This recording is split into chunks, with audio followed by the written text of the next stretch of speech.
Hey guys, welcome to session 2 of Instructional Multimedia Design and Development. I'm going to be looking at the class right here, kind of so I can kind of maintain some eye contact with you while also looking at the class.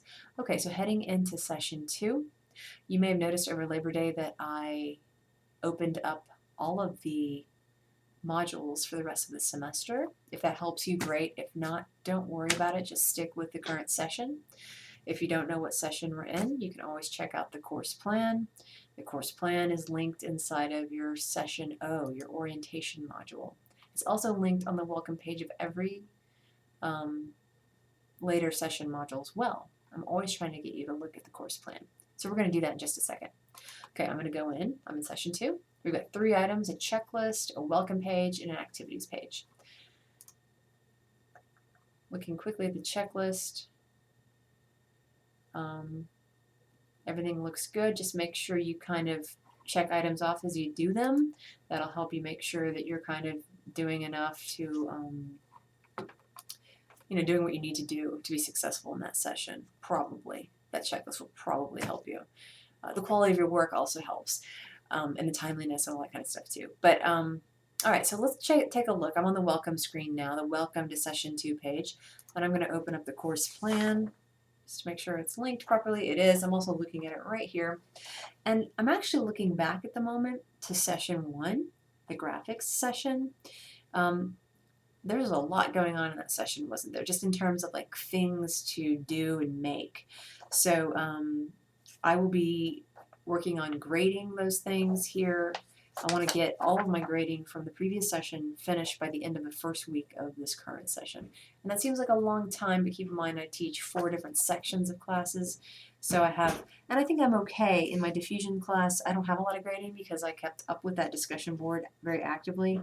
That will be very easy, but I do need to come in and check your session 1 discussion, and I need to grade your graphic. I need to check your peer feedback board and your multimedia design journal setup. So it's quite a number of things. And then in web design, some of you also have that class. Grading people's HTML projects takes a little time. So anyway, long story short is I'm going to be done with everybody hopefully by Sunday night of the midway point of this session. Okay, so what do we have this session? We have a screencast video and some reading. So you have 2 weeks. Everything is due on September 18th. So I'm going to head over to the activities page. In terms of reading, I urge you to read chapters 8, 9, and 10 of Clark and Mayer. Let me look at that text map and see what those chapters are about. 8 is about applying the coherence principle. Adding material can hurt learning. Chapter 9 is the personalization principle. And 10 is segmenting and pre-training principles. Thank you so much. You are very Awesome. You're on video. Is that okay? Oh.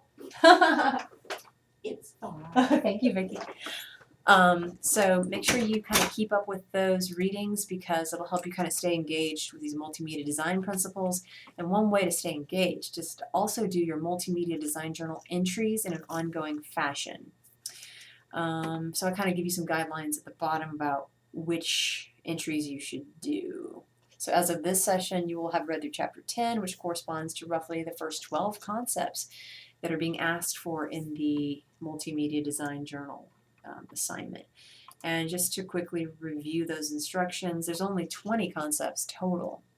The multimedia design journal, as you probably know, according to the course plan, is due actually much later in the semester, at the end of session 6, November 20th. So you have some time, but really the sooner you can do it, the sooner you can kind of start making those principles your own and applying them in the multimedia artifacts that you're creating. So you don't want to procrastinate on it. I know there's some benefits to procrastination as someone who does that, but there are actually some benefits to doing things ahead of time as well and to pacing out your learning and not taxing your poor brain with trying to cram everything in and kind of give it the old college try. You know, it's good to space these types of things out and make these concepts your own.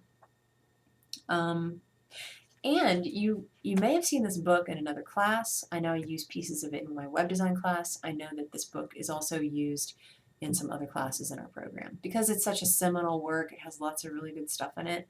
And a lot of what we do in this program is multimedia design. So by reading it now, just think how much easier it'll be when you come across the book again in another class and you're asked to really drill into something. You've read the book. You've read most of it through this class. So read it in an ongoing fashion so you can use the tools inside of it and the principles. Okay, so screencast video, and then you're going to share that screencast video with your mates on the discussion board and just some multimedia design journal entries. So we have reached a moment of quiet, kind of. Like last session was about setting a bunch of stuff up. Now we're all set up, so now let's just do something.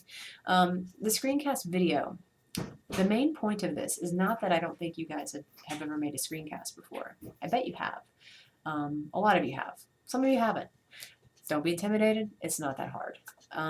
But the point is to demonstrate one of the main points. There's lots of points if you look in the instructions, but one of the main points is to demonstrate commitment to and the ability to create closed captions, to make your screencast video accessible to more than just the seeing and hearing audience. So, actually the hearing audience specifically. YouTube will automatically make closed captions for most videos. You can turn those on, but they're not that good. Like if you turn on the closed captions for this video you're watching right now, you will find that it might be spot on 80% of the time, maybe 90% of the time. Especially when I slow down and I speak like this, then YouTube does a good job. But for most people's presentations, those captions are no good. I mean, by no good, I mean they're not good enough for somebody who wants to understand your video. So that's what we're practicing. We're practicing making not only a professional quality screencast, but an accessible one. Okay? So do not think, I'm going to skip the closed captioning part of this assignment, because that's actually one of the pillars of the assignment. All right, so I look forward to seeing what you guys put together for that. Last semester when I first taught this class, I was kind of bogging down on the grading because the screencasts were so amazing that like people would be showing me some tool that they use in a school district, for example, and I would just be like, oh my gosh, I didn't know they were doing that in Henry County. And so go try to take notes and try to, I don't know what I was trying to do. But I learned so much from the things that you guys do. So I'll try not to bog down in the grading, but I do look forward to watching your screencasts because it's just kind of cool to see what you all are working on and like the audiences that you're making screencasts for. Some of you for students, some of you for teachers, some of you for other things. So I'm looking forward to it. All right, let me know how I can help you this session, and I will see you online. Where did my video go? There it is. All right.